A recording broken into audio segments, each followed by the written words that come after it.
Okay. Um, Hello, everyone. Very warm welcome to the summer chess program by Practically app.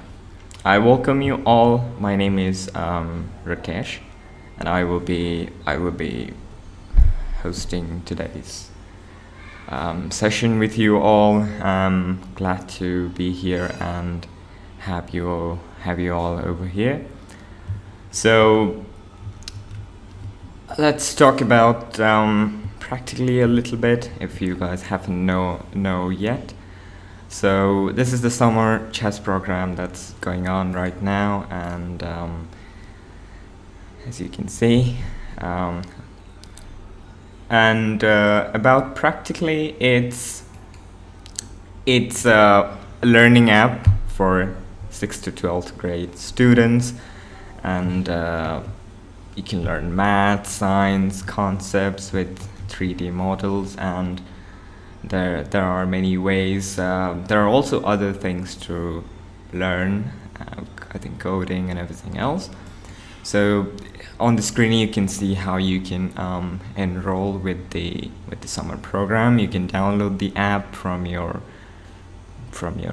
Android phone, from your iOS, from iPad, and everything is what you can do. And on the screen now you can see how you can join live classes. And okay, so now let's talk about the practically summer workshop that's going on right now. And as you can see, the dates are mentioned on the screen. So basically you can learn about how to create your YouTube channel, how to learn programming from the scratch, how to learn chess, how to learn robotics and everything. So, and the dates are mentioned: 7 July for YouTube Pro, Scratch programming for 15 July, chess, which is happening today and just started today on 7th of July, and robotics will start on 15th of July. Now, there are also many gifts and rewards for you to join these sessions, and you can win 10 iPads plus 6 months of practically subscription, which is worth 1,000 dirham, and there will be like 10 winners across all 4 courses. And there are some criteria, as you can see: 100% attendance in the class, and it will be judged by teachers. Okay, all right. So now let's talk about chess. Okay, I'm here today to talk some chess with you. So let's talk about now some chess. Okay. So first of all, now there's a very mostly many people have asked me in the past, and it's also a question for everyone. Now, if I want to learn how to program, why should I? What benefit will I get from it? And so the same question we can also apply for chess. Okay, why should we learn chess? What are the benefits that we will get from learning chess? Or what other things can we learn? What other things can we apply in our life and things like that? Right. So playing chess as of me, it has helped me with many things, I would say. So you will have a really an amazing memory, I would say, like really amazing, and your IQ will be really good, and problem solving skills. I have heard this from many of my friends who are really good at academics, and they say that when they used to play chess in the past, but they didn't take the chess so professionally later because they had to study. And many of my friends have also got into very good colleges like IIT and NIT, very famous Indian colleges. So they always say that it helps us a lot. Playing chess has helped us a lot improving our maths. So that's another thing. You can improve your maths and many other things, like memory will be really good, and you'll have great concentration, creativity, and lots of patience you will have, and strategic thinking, and really calm mind you will get by playing chess. And I think one of the most important thing that I love about chess, being a chess player, being playing chess for more than 13 years now, one of the things that I really like, that I have got in my life, I would say, that will be I'm really calm at most of the places, though I might not be the right person to say it, because maybe the people around me will be the right person to say. But I think I'm really calm at many things. I'm really patient. I'm really patient because I had to like practice this. I mean, when you play a game of chess, you have to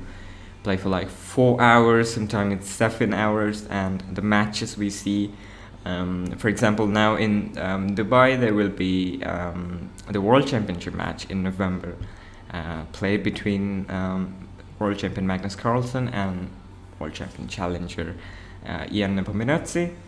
So they will play maybe the game for like 7 to 8 hours. They will just be on their chair and they will have a game of chess. And that will go for like 12 games. So it's really need like lots of patience, as we are discussing. And there will be many other things that you can improve with chess and apply them with chess. Right. So now let's see how many of us here know the legendary, the greatest, the Indian legendary batsman, cricketer Sachin Tendulkar. I hope most of us know who Sachin Tendulkar is. Really, really amazing cricketer. Really a great person, I would say, as a sports person. He has been really good, and always been really calm, really nice to others. Now, how many of us we know who the coach of Sachin Tendulkar is? That would be a tricky question, actually. Of course, we all know who Sachin Tendulkar is, but we might not know who Sachin Tendulkar's coach is so well. Okay, so Sachin Tendulkar's coach is Ramakant Achrekar. He's a very like old cricketer, I think. Though I don't follow cricket so much, but I have read some of the stories of Sachin Tendulkar and Ramakant Achrekar. And one of my favorite will be that there was this one story that I had read in an article, that every day when Sachin Tendulkar used to go to the nets to practice, and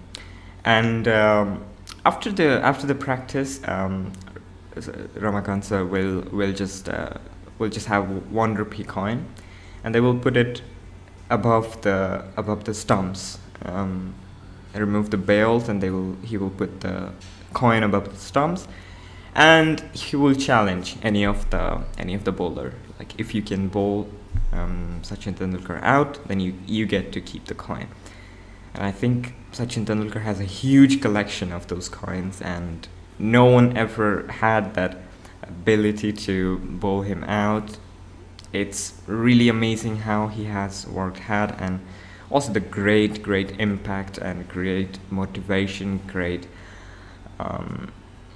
dedication and contribution that Ramakant sir had for the cricket career of Sachin Tendulkar. Right. So as of me, I will be your chess coach today.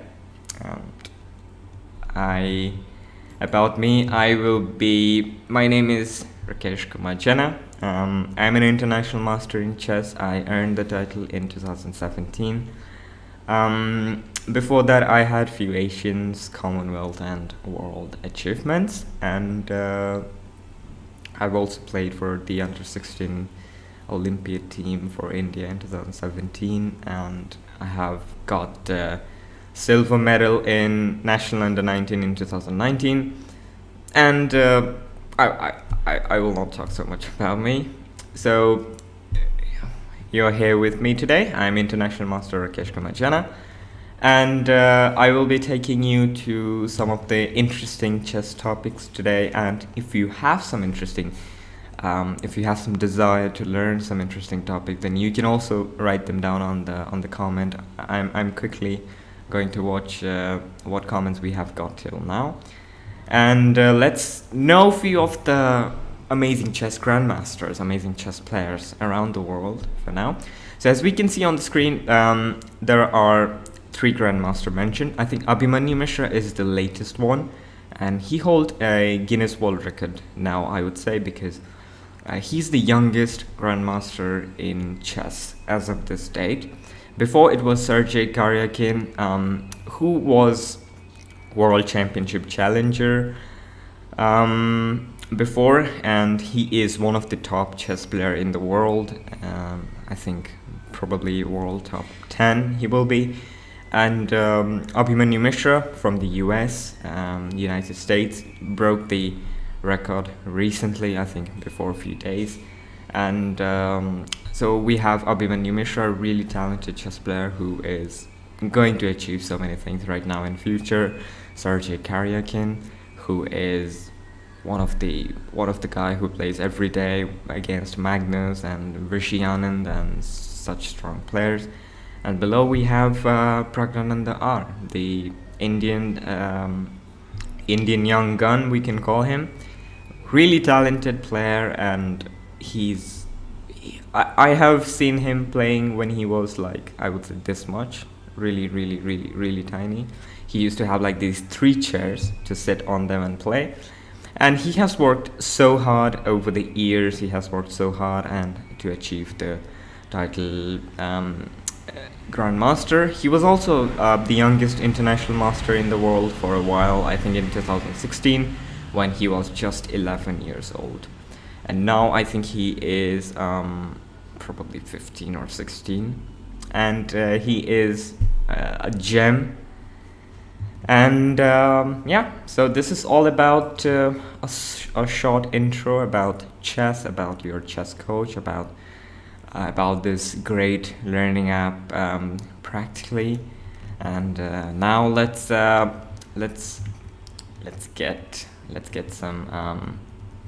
get some messages from the chat. Let's see what people are talking on chat. Okay, that's good. We know who Ramakant is. Okay, that's good to know, Sergei Karyakin. That's great. All right. Okay, so now let's head back and watch some chess probably, and let's get started with some chess. Just give me a moment. I have to quickly do some.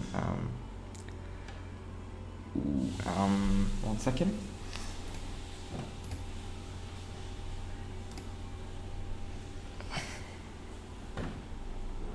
Okay, I'm sorry. I'm back. All right. So now today let's just let's follow a few games. Let's watch a few good games, few interesting games. Now, one of my main focus for today's session will be that I will be taking you through some of the games, and we will be watching some of the games, and I will be giving you some of the advices that how you can have a good attack in chess. If you are a really attacking chess player, how you can successfully create a good attack, successfully have a good attacking game. What are the things that you need to follow during an attacking game, and things like that.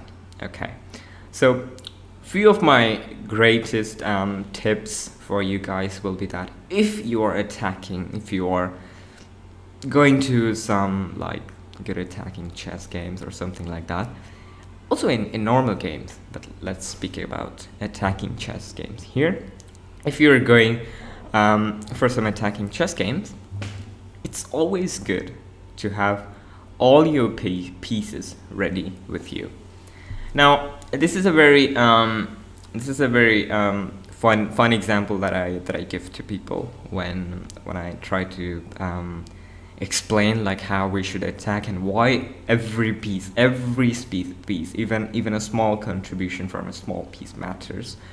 So I like to give an amazing example that's from a movie. I think we all have seen the famous Bahubali movie, Part 1. So there will be like, I think, something like 100,000 enemies, and Bahubali will have some really small army like that. So now here's a very interesting thing. I mean, these kind of things can happen in the movie. The hero alone can go and just beat everyone. But in chess, it's not like that. So to fight 100,000 army, we also need 100,000 army. Or maybe we will need more, who knows? Maybe they might be stronger than us. Right. So, so that's what I'm trying to explain today. That we should take all our pieces to the attack. Now, this is a small mistake that everyone actually does. What they do is they will just go in for an attack in like I don't know, probably like something like with 2 or 3 pieces, and they will just go for an attack. Well, I personally don't like that, because sometimes, let's say, there's a very amazing chess rule which you all can note down, and that will be you need 3 pieces at least in every attacking. So 1 will sacrifice, 1 will support, and 1 will checkmate. So that's the rule actually. And so we should have minimum like 3 possible pieces when we are attacking. All right. Okay. So now let's watch a game, illustrative game, and let's see how that goes. Okay. Right. Let's go. So the game starts with d4. Now black plays here knight to f6, white goes with knight f3, g6. Now this is an opening called King's Indian. It's really one of the favorite opening of Garry Kasparov. You all must be knowing him. He's a legendary chess player. So knight f3, g6, now knight to c3. Now it's very simple. I mean, we are just going step by step, one by one. And again, guys, I think I didn't mention this to you. One of the other thing that I will say about chess is that chess is actually very easy, to be honest. Chess is very easy if you follow logic and if you just make things simple. You don't need to complicate anything. You don't need to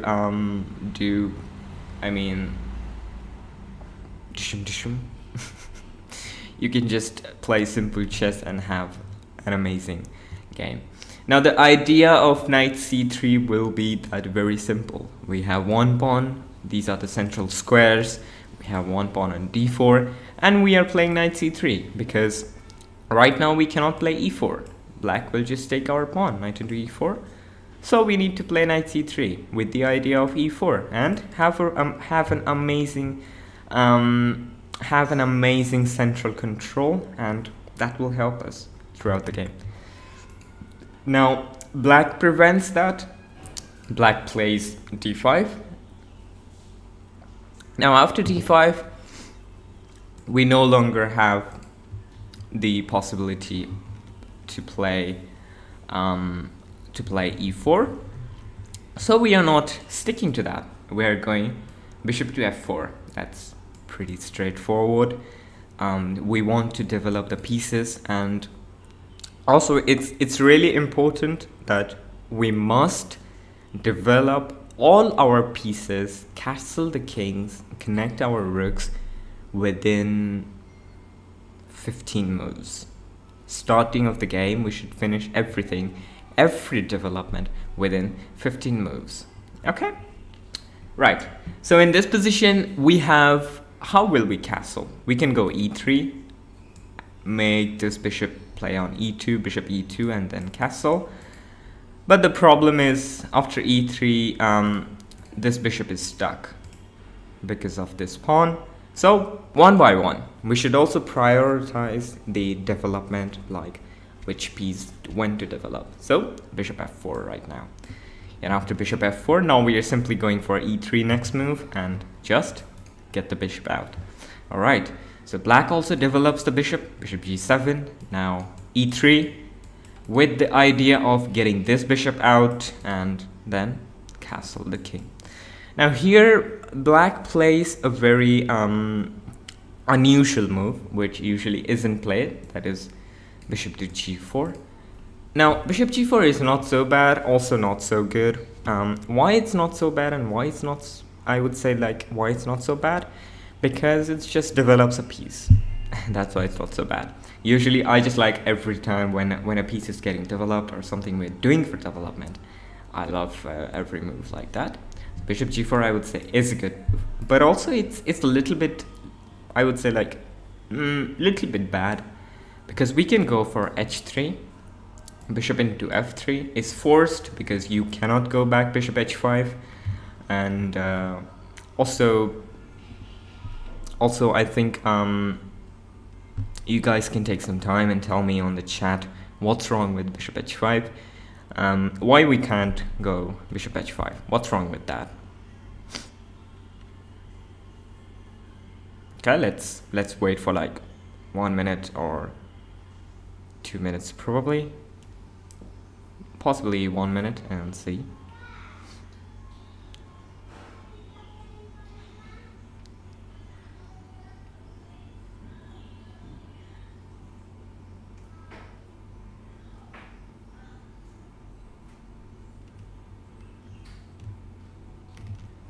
Okay. So the bishop h5 is a bad move because from white you can play g4 and trap this bishop. Now this bishop has nowhere else to go. Probably you'll have to take knight into g4, h into g4, bishop into g4, but you lose a piece for 2 pawns, and we are really good. And we don't need to worry about the position here because we are just a piece up, right? So h3, now bishop into f3 is one of the most logical move in this position. Now queen into f3. And after queen into f3, now I will say like why I didn't like this move, bishop g4. Because after h3, bishop into f3, queen into f3, we just develop our queen to the square f3. And we exchanged the knight for this bishop. Usually bishops are bad than knight. I mean, bishops are better than knight. So the bishop exchange for this knight, I would be happily do that, right? So bishop into f3 and queen into f3. Now black castles, white also castles, but on the queen side because we are going for an attack in future on the king side. All right. Now, after castling, black goes for c6. Now, g4. White played g4 because white just wants to continue the attack and play h4, h5 next move. Now here, black played knight to d7. Okay. Now here I have a question for all the people watching. What should we play here in this position? What should be our move? What should we go for? Now I will give you 2 options here in this position, and they will be bishop d3 or h4. These are the 2 possible moves. These are the two good moves in this position. I mean, logical moves. And which one should we go for? What should we play here? Will you play bishop to d3, or will you play h4, h5, then just go for an attack? Okay, let's give you guys some minutes. I think probably 2 minutes, let's say, and I will be waiting for you guys to respond on the chat. Let's see what you guys think. Hello, Rachel Cool. Welcome to the session.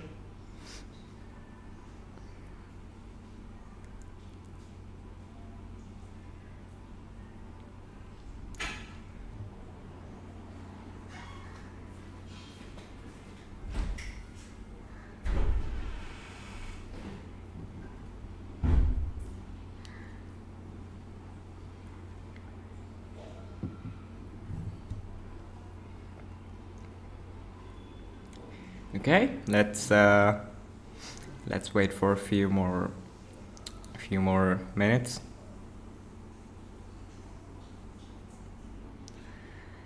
So for now, people are saying that we should take the bishop to d3. That's good. That's good.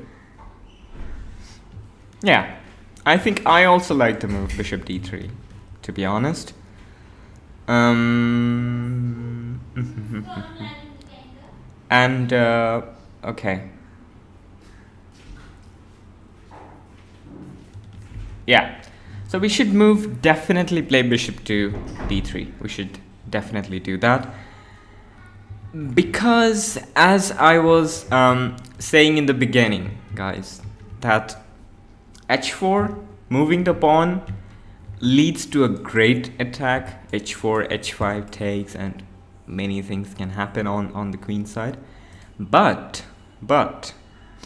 there's one thing that we should first do is finish our development. As I was saying in the beginning, we should complete our development within 15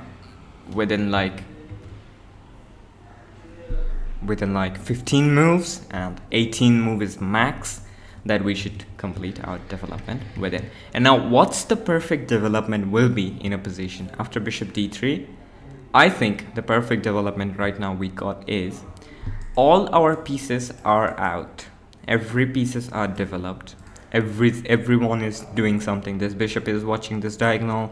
Now this bishop will help us in future to play h4, h5 when we take like this.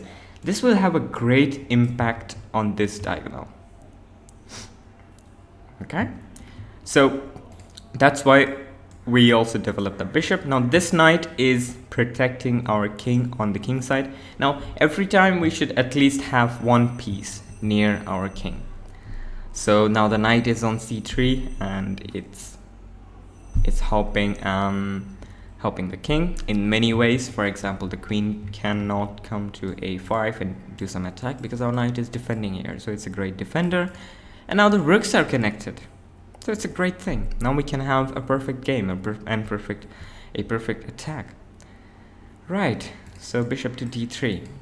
Now black played b5, and now we can go for h4. Okay, so now after h4, it's really tough for black to continue from here, I would say, because if you manage to get this h5, then that would be like really an amazing position for white. Like after h5 takes, you will have this queen, this file opened, an amazing attack can come. So black tried to shut it down by playing h5. Okay, now here there are like few possibilities that we can do in this position. One is play g5, and one is take g into h5. Now I think if we play g5, the problem is this entire king side will be closed. It will be very, very difficult to open this position in future. Okay, So so we are not playing g5, we're playing g takes h5, and we are opening this file now. We are keeping the position open, which is very important. Okay, now after g takes h5, knight into h5. Now this is a very strong knight, and well,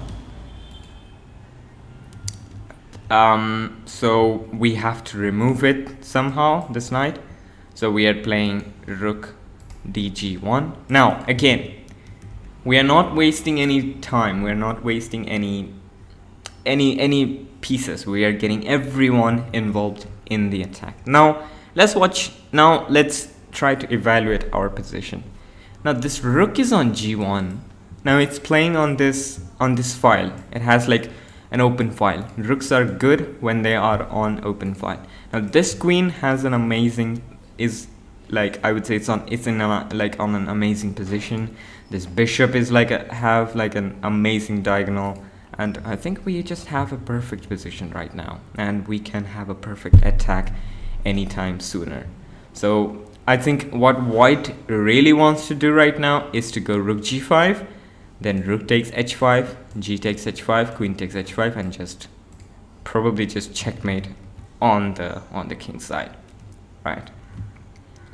So after rook g1, black here played e5. Okay, now after e5, we should capture the pawn because there is no other move. We are not, because if we move our bishop somewhere like here, then just e4 and our pieces are trapped. So yeah, so black played e5 and we're taking. Now in this position, white played queen to e7. Sorry, black played queen to e7. Now I have a question for chat here, that why black is not taking knight takes e5 here. What's wrong with knight takes e5? Can someone please tell me what's the problem with knight takes e5 that black didn't do it? Let's wait for 2 minutes, guys, and then let's see what you guys have to say.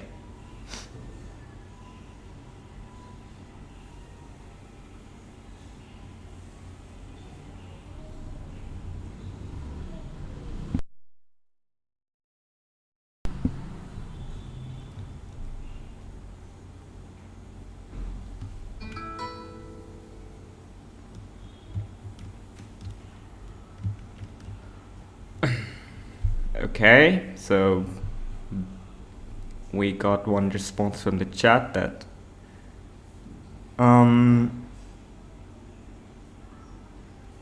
okay, and after that, okay, we're getting some of the response that we can take this knight, and then black will take the knight. What's the trouble? We just exchange few pieces.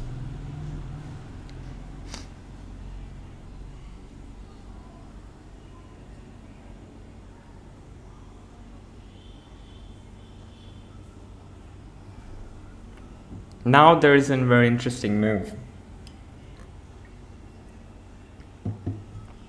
What will you do now?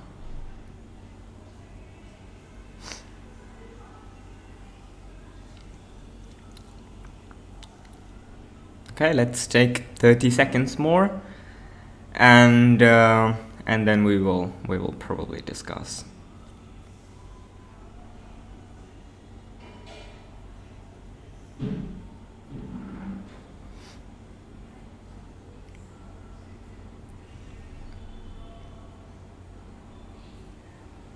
Okay, let's go ahead and discuss. So black cannot take this pawn, knight into e5. It's because bishop into e5, bishop into e5, and queen into h5, and you lose a piece here. So that's actually the problem, and you just lose a piece. So now queen into h5, black cannot take the queen because there's a pin on the king side. The rook is on g1 and it's a pin. Now here, let's take another like, we have another moment. We can see like how great piece developments can be. Now let's imagine if this rook was not on g1 but was on d1, then we wouldn't have taken queen into h5, because then black will just take. But now we have this rook on g1 on a very good open file, so we are able to take queen into h5, and yeah, and it's a pin. So we can see how piece developments are helping us, how like every piece when you develop, they matter when you're attacking or when you are playing some normal game, let's say. Okay, all right, so now let's see how the game went. So black now played queen e7 with the idea of knight into e5 next move, bishop into e5, and then queen into e5, and have like have a very like get the pawn back. Okay, so in this position, white played rook to g5. Now after rook to, you have to excuse me for some background noises, guys. And so after rook g5, now there are like few possible moves. One is knight to f4 and knight to e5. Now knight into f4 is what actually happened in the game. Now here knight into e5 doesn't work because of the same thing actually. Bishop into e5. Now you cannot take with the queen because we will capture the queen. And if bishop into e5, then we do the same thing, queen into h5. And after queen into h5, black cannot take this, it's a pin. Okay. Also the idea of rook g5 will be that we are going to take rook into h5 next move, g into h5, queen into h5, and we will open this diagonal and checkmate. Okay, all right, so that's the idea of rook to g5. Okay, so after rook to g5, black played knight into f4, and after knight into f4, white played g into f4. Now we have protected the e5 pawn completely with the pawn, but black has a very tricky move here. Black goes for bishop to h6. Now this bishop h6 move is really amazing, is really tricky from black's side. The problem is now your rook is attacked.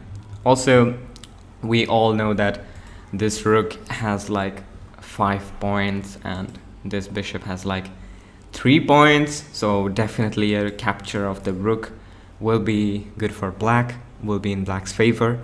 But so what should we do? Should we move the rook? Should we play rook to g2? That's the question here. So should we guys play rook to g2? What do you think? Is rook to g2 okay, or it's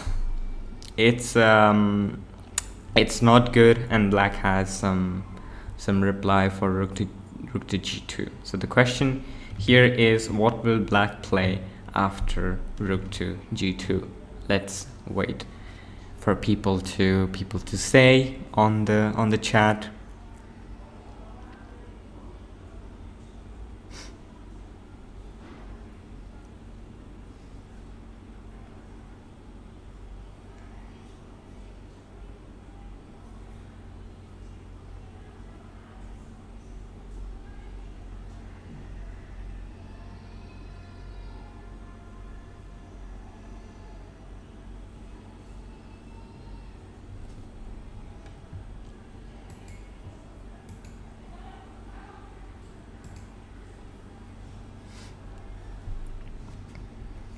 Okay, any suggestions from people on the chat?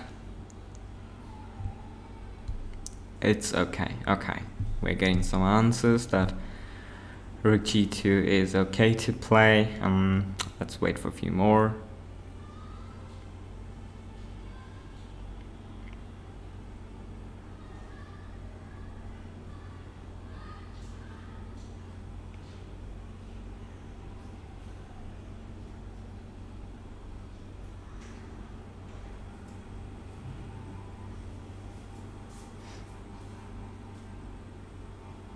Okay, we're getting some of few more answers. Let's wait. Let's see.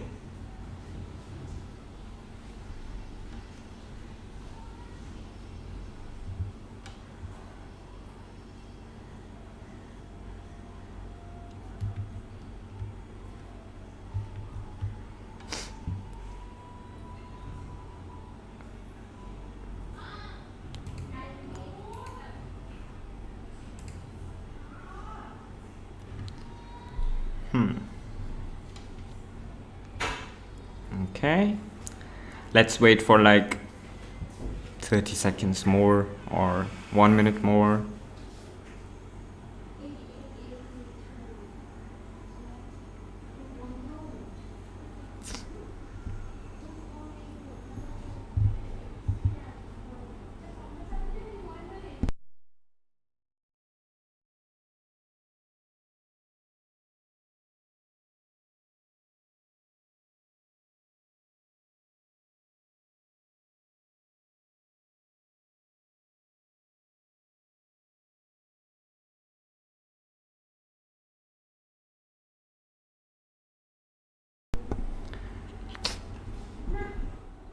Okay, I think we should start discussing now.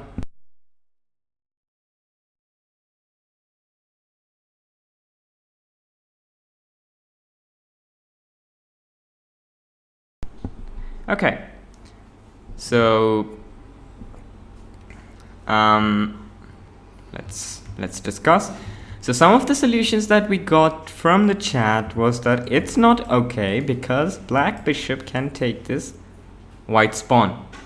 But I think there is no problem with the bishop taking the pawn. Is there? Because bishop is like a piece and this is a pawn. So bishop takes, then we can just take with the queen. And we will be like a simple piece up.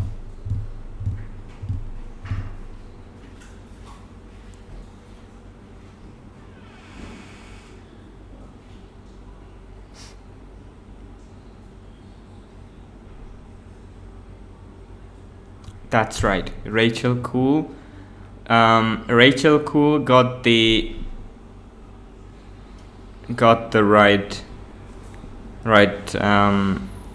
right solution, that black cannot take the bishop, black cannot take the pawn because we can take with the queen. There is no problem. Okay. Okay. So so bishop into f4 is not actually the problem. The problem is after you play rook to g2, black can take this pawn.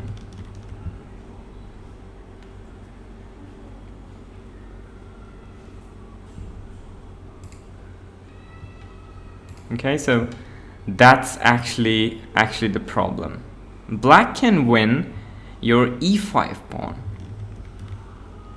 Now, what do you guys think of knight taking that pawn?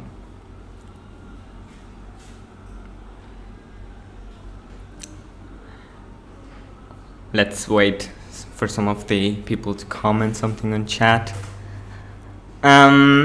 I think, guys, the session also kind of ended for me, but I think you can refresh. It's back for me now. It's also happened to me as I'm also reading the chat and watching the video at the same time. So yeah. So I think you can watch. You can refresh.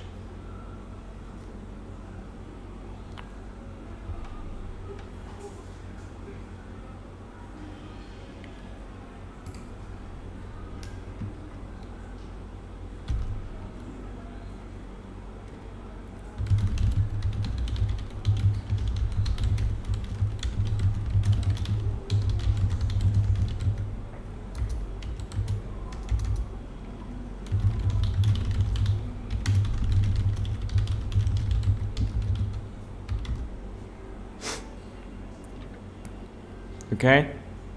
Is everyone back?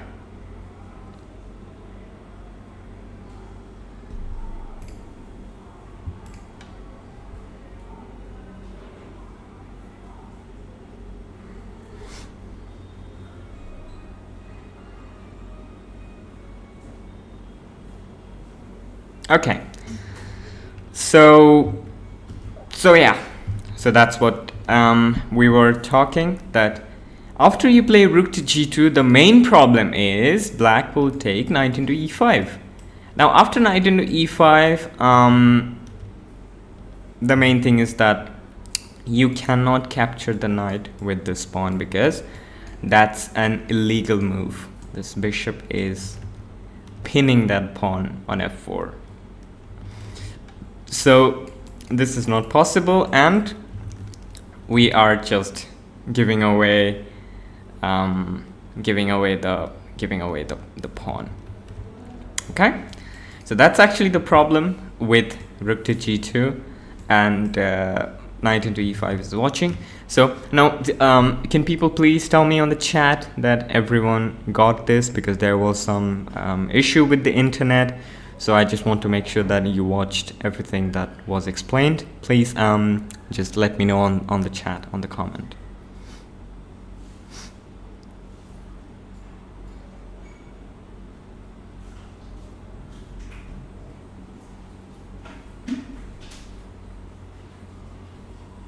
Okay, that's amazing. That's right. Let's go. So this was the problem. Now, so in this position, white basically just played king to b1. Now this is a very like slow move. Like, one of the idea of king b1 will be that on the last position, the problem we were facing is that when we were moving the rook, the knight was capturing the pawn because our king was on c1 and this was pinned. Now we are just playing king b1 and getting this king out of that pin. Now we can move our rook on the next move, and you cannot take the pawn. So that's basically the problem with king. I mean, that's basically what we are getting with the move king b1. There's no problem. Okay, so after king b1, black is playing bishop into g5, taking the rook. Now, this is a really bad exchange for white, I would say. All right, bishop into g5 is like, this rook is worth of 5 points, and this bishop, on the other hand, is worth of I don't know, 3 points. So definitely this is a bad exchange for us. But it's not a problem. It's not a problem in this position. Why? Because after black takes this, we're taking with the pawn h into g5. Now we have this massive attack. You can see we have this amazing, huge, like, open file, and next move we can bring the queen. We can play queen to h3, and we will have this amazing attack on the h file. Okay, so I would say, like, the exchange is not really a trouble for us, because we're just opening this file.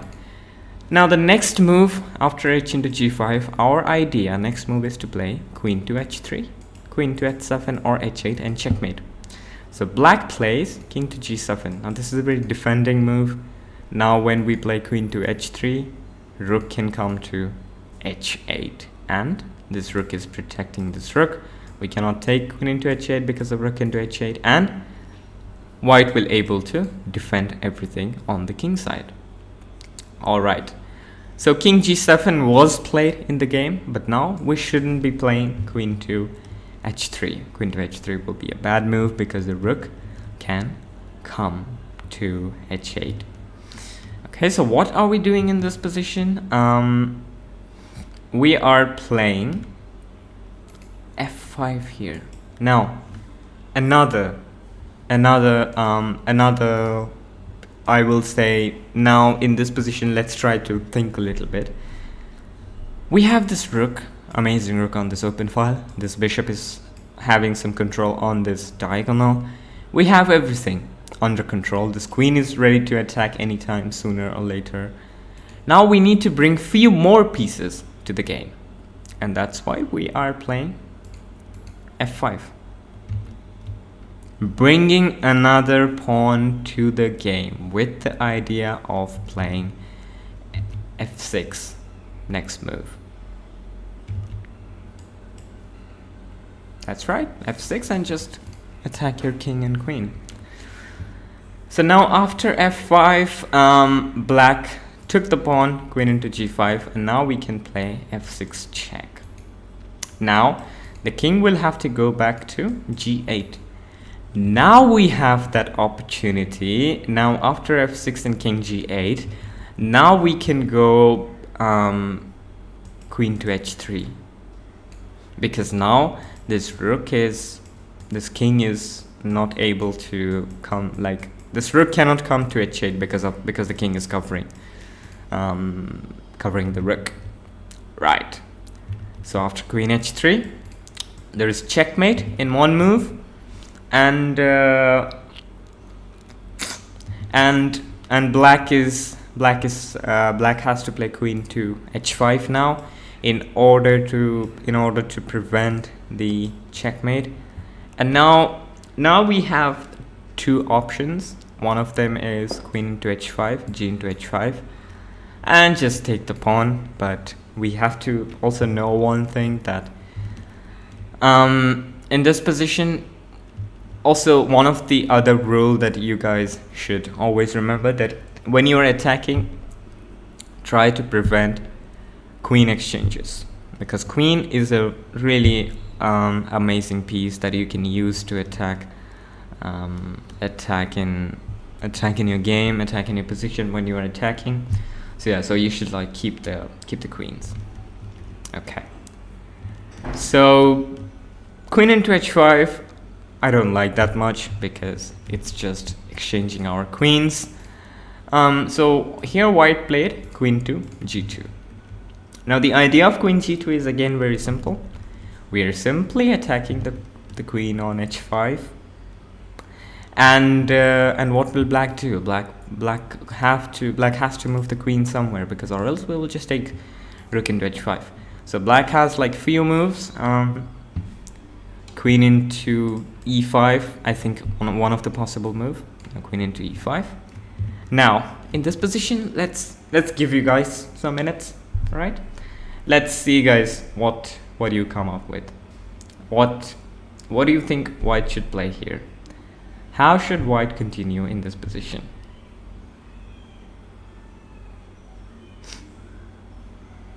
Okay, so let's take some time. Let's take 2 minutes, 3 minutes if you want, and let's see what you guys come up with.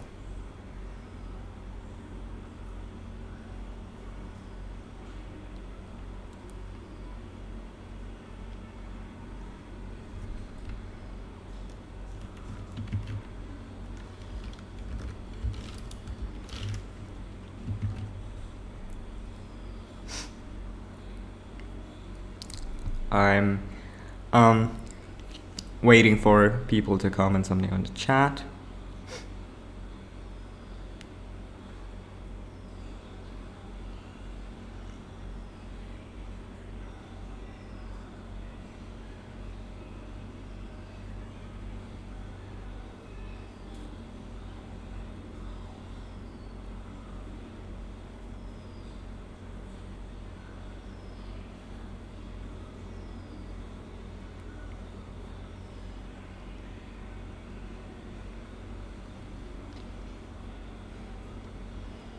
Okay, let's guys wait for like I don't know, maybe 2 minutes more.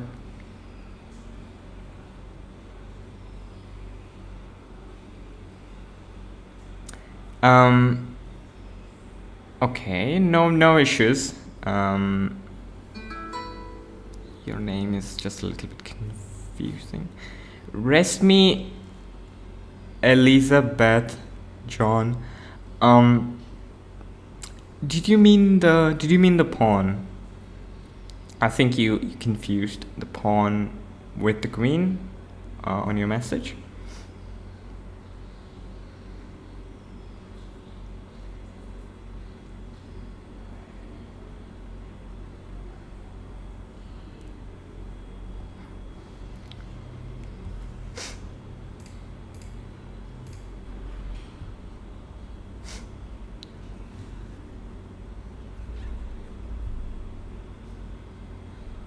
Okay, let's wait for a few more suggestions.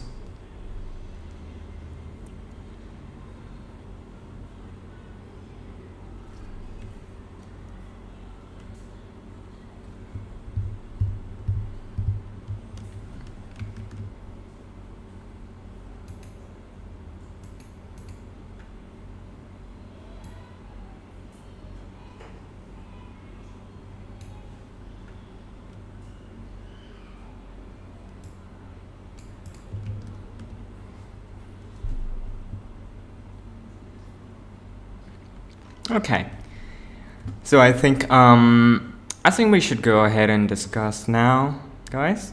What do you guys say? Or you want to take some more time?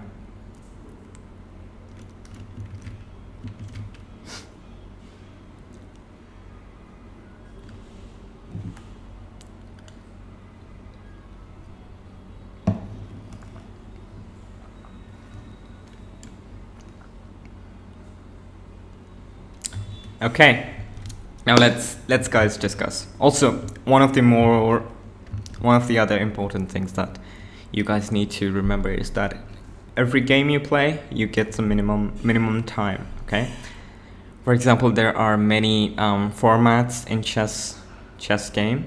One will be blitz, one will be bullet, one will be rapid, one will be classical. So usually the games you see over the board, they are played classical format. They will be like, you'll get like 1 hour 30 minutes, and every move you make, you will get 30 seconds increment. And for rapid, I think you will get something like I don't know, maybe 15 minutes sometimes 20 minutes, like that. Blitz mostly is 3 minutes plus 2 seconds increment every move. Okay. So now one of the other important thing as a chess player is that managing time management. That's also very important. You need to find some move on a certain amount of time. You cannot spend lots of time because you will get time pressure and you will lose on the clock. If your clock gets to 0, you can also lose the game. Okay, so we should definitely go ahead and discuss. We have already taken so much time. Okay. So in this position, I think we got this one right solution from the chat, though I got a little bit confused. I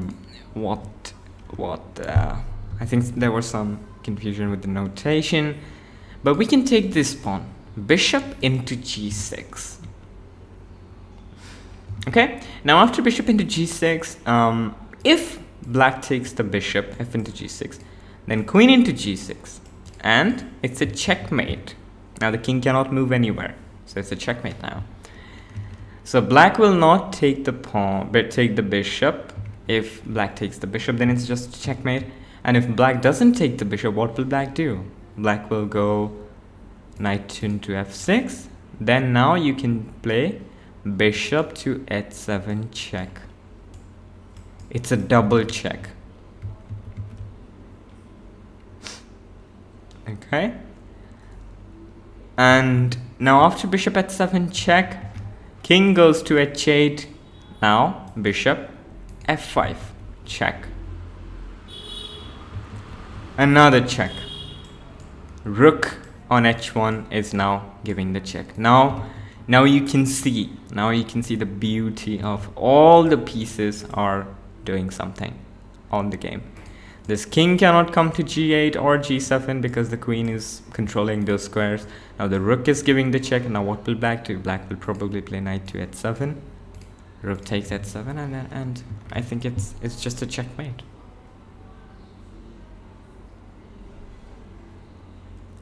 So, what do you guys think about this game? What did you learn from this game? First of all, I want to know. What do you guys think? I would say the things that we should learn from this game is mostly that when we were attacking, as I was telling before the class, is that when we are attacking, we should bring all the pieces to the game. And we can see like how it was like a great impact that we brought all the pieces to the game, and we can see that we got many amazing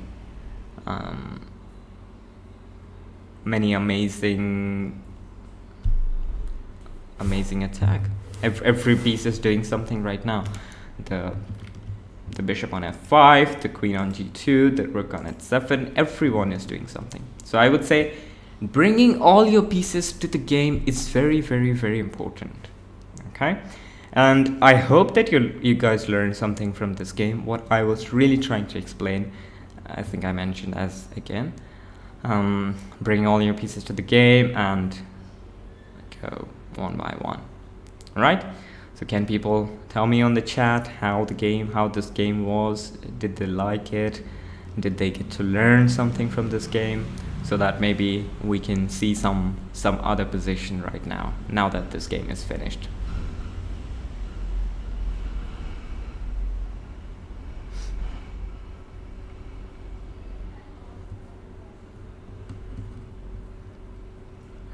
Okay.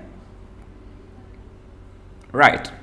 So today was today was just like I just wanted to discuss. I wanted to see the environment, how people are responding, and I wanted to guys show you this game and tell you the importance of the piece development and bringing all the pieces to the game. And next class we will have some of the interesting mating patterns. We will see different checkmate patterns. And now let me actually put a position for you guys. Let me put some positions for you. We have a few more minutes to go. Let me show you some positions on the chessboard. Give me a moment. And let's see some of the mating patterns. Right? Let's solve some positions. And next time we will discuss those positions, those mating patterns, and like that. Okay. All right. All right.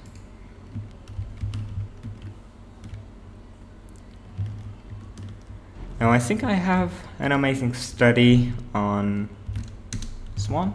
So let's go to the study.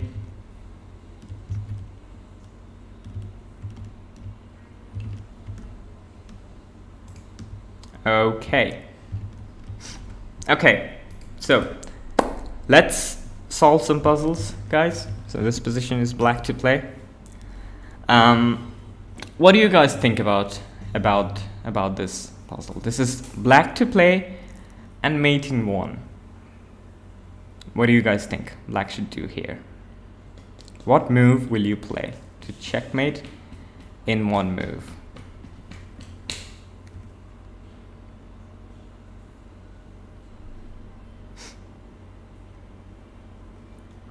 Okay,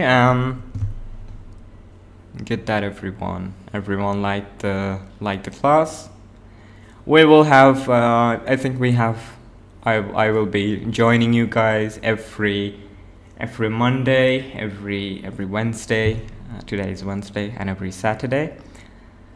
So I will come up with different topics, and hello on the chat.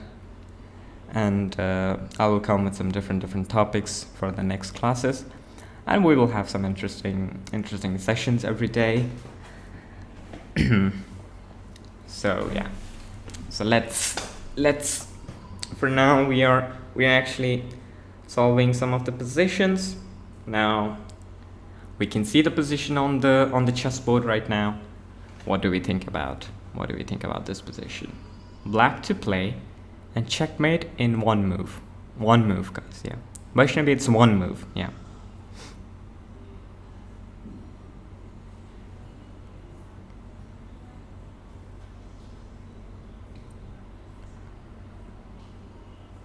Okay, let's not spend so much time on this.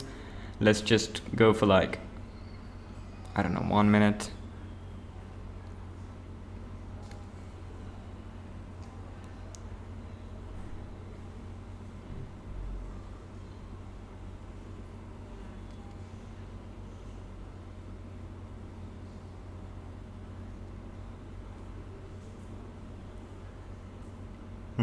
Okay, everyone is getting some right solution. I think so far, Rachel and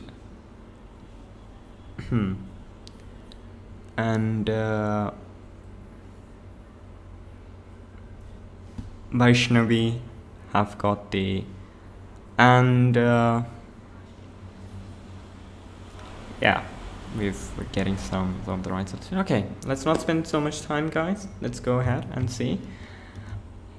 So in this position, it's actually we can just move the knight. As we can see, again, guys, just see. In this position, we have like two possible moves. One is knight to d2. One is knight to a3. Okay. Now knight to a3 is actually the right move, and it's the checkmate. Okay, this king, your knight is giving a check. This king cannot move anywhere. This bishop is controlling all the squares, and this king cannot move here, because the bishop is controlling these squares. The king cannot move here or here because the rook is on this file, and knight just delivers a checkmate. Yes. Now we can see how, like, even in this position, all our pieces are active, and the activity gives us an amazing checkmate. So guys, you can see how important it is to have all your pieces joined in the game and help you to attack. Okay, so this was an amazing checkmate, and let's see this one, the next one, right? So white to play. Let's get some quick answers, guys. What do you think? White to play.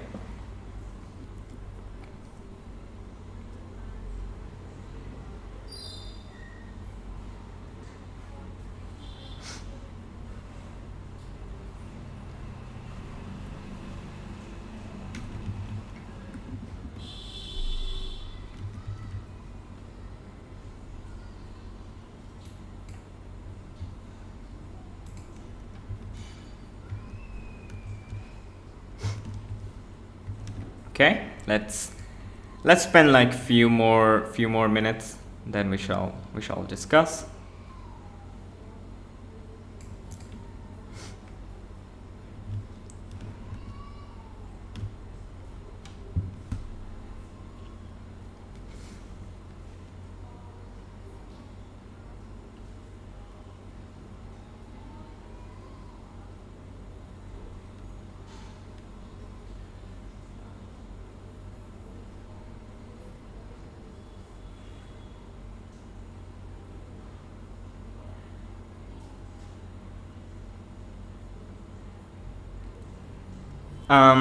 It's one move. It's one move. We have to checkmate in one move, guys. So yeah. So what should we do to checkmate in one move?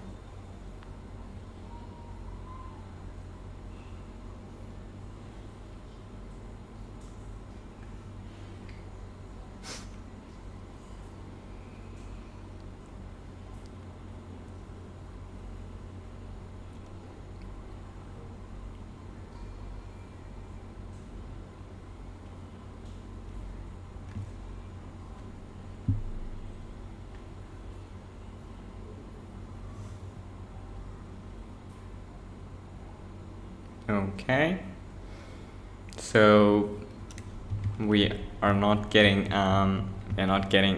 some right solutions this time. Let's see if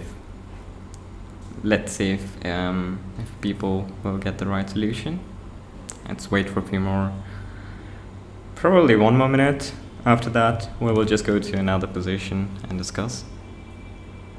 Yeah, that's right. Rachel moved the queen, but where? Can you please tell me that?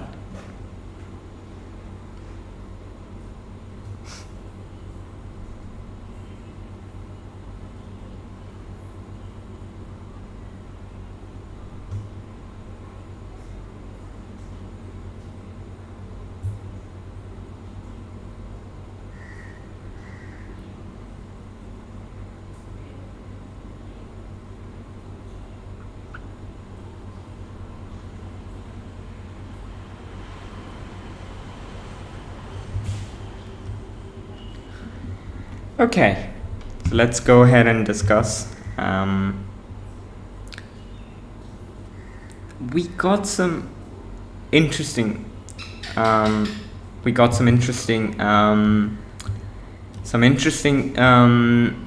suggestions from. I will just maximize the board a little bit so that it can be huge for you guys. Okay. So we got some interesting solution from the chat from people, and one of the suggestions was to play queen to h6. Okay, queen to h6, kinds of like it's like it's checkmating the king, but this rook can capture your queen. So queen to h6, then rook into h6. So that's the reason why queen h6 is not happening. But we have another move that will be queen to g3, and it's a checkmate. Okay, so do you guys understand what's the problem with queen to h6 and why we should play to queen to g3? Can I see some thumbs up on the chat? It's amazing. That's amazing. Right. Let's just do one last puzzle. Well, this one is a very, very, very tricky one. This is one of my favorite position, and let's see, guys, what you get from this position. So as you can see on the screen on the chessboard right now, this rook is controlling everything. This queen is giving a check. It kind of shows like this position is a checkmate, but black can play f5 and close this diagonal. Now, what should we play in this position to checkmate in one move? This is going to be really, really interesting, and I think you guys know some of this topic. You guys know, you have seen this topic before. I think I was following one of the video from Ravi Kumar sir. If you have followed some of his sessions before, he was explaining something about en passant.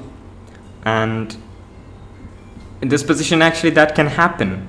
So what do you guys think? How can we checkmate in one move in this position? What should we do?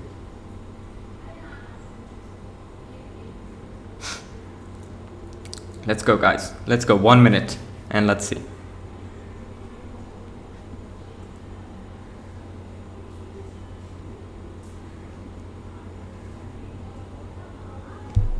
Yes, we are playing as white, and we need to checkmate the black king in like one move. What should we do?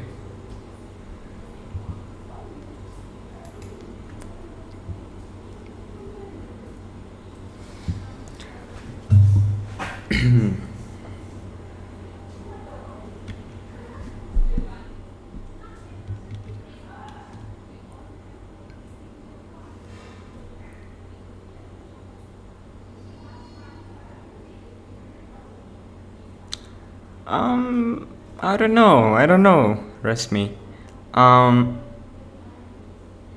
We should probably, like, how can we move the bishop and checkmate in one move? Move the rook. Okay, some of the suggestions we're getting.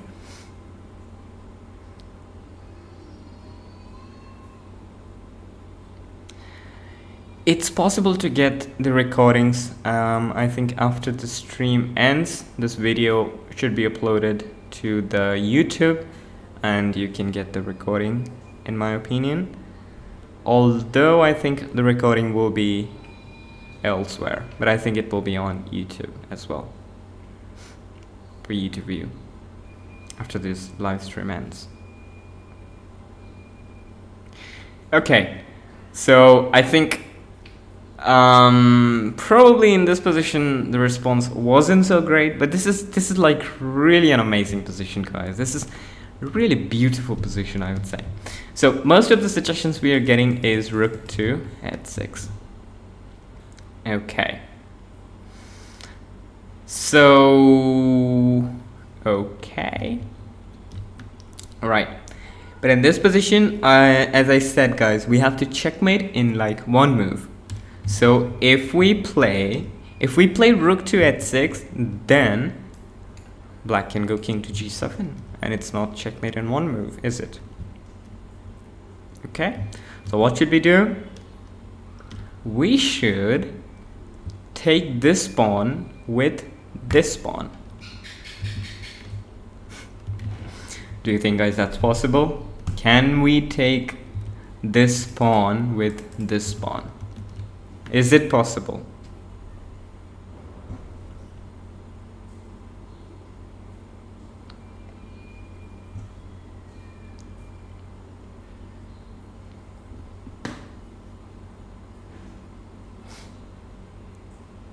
Okay, so everyone is saying no, it's not possible because, yes, pawn kills diagonally, that's right, it's not possible. But what if I say that in this position you can capture that pawn right now? It's possible, guys, it's possible, trust me, it's possible.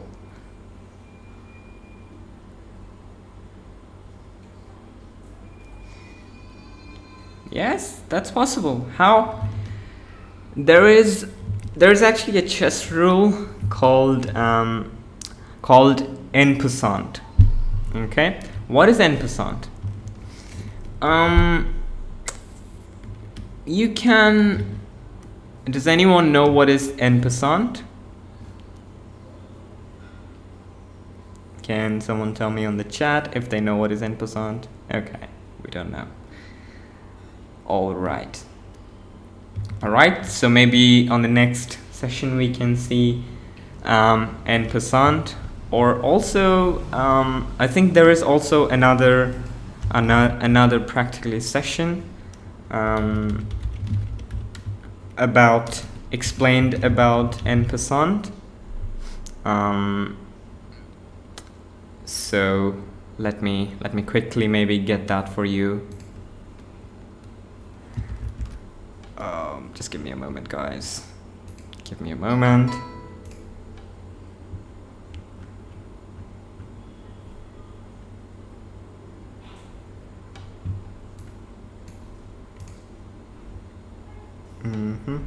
One second, guys.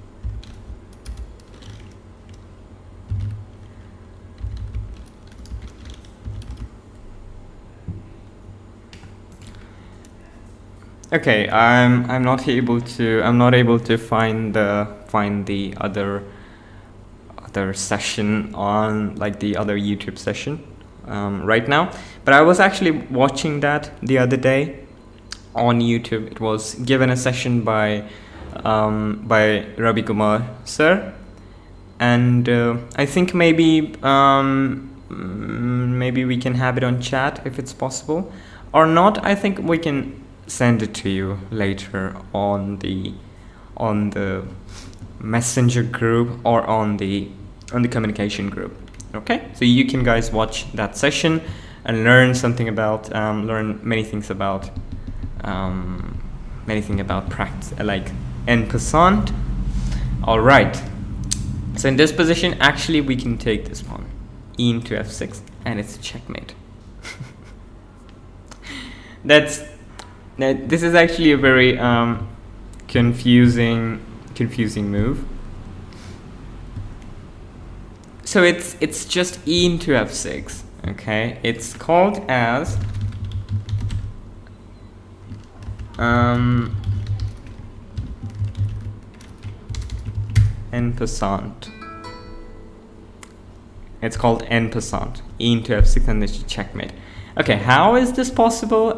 It's because usually when you have a pawn like this on e5 and this pawn is on f7, if this pawn moves to f5, then you can capture it on e into f6. Okay, this is only possible when this pawn moves from f7 square. When it's, as we all know, the pawn from the f7 square can move once or twice only when it's on f7. When it's on f5 it can only go like once, but when it's on f7 it can go to f5.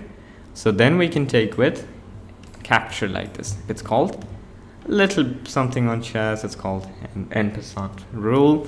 I think you guys can search that, or even, I don't know, trying to find that for you for that session. Not able to get it right now. But okay, I think that will be all for today, guys. So probably we will meet on Saturday next, and we can watch some of the other topics, like, I don't know, probably some mating patterns next move, some tactics, then some endgame, and yep. I hope everyone liked the session, and make sure you check out Practically app, where you can learn different things, programming, robotics, chess, how to create your own YouTube channel and everything. So yep, so that's all. So me, International Master in Chess, Rakesh Kumar Jana, taking a leave now, guys. Wish you all a great day ahead, and hope everyone had fun, and see you guys all next time, and goodbye.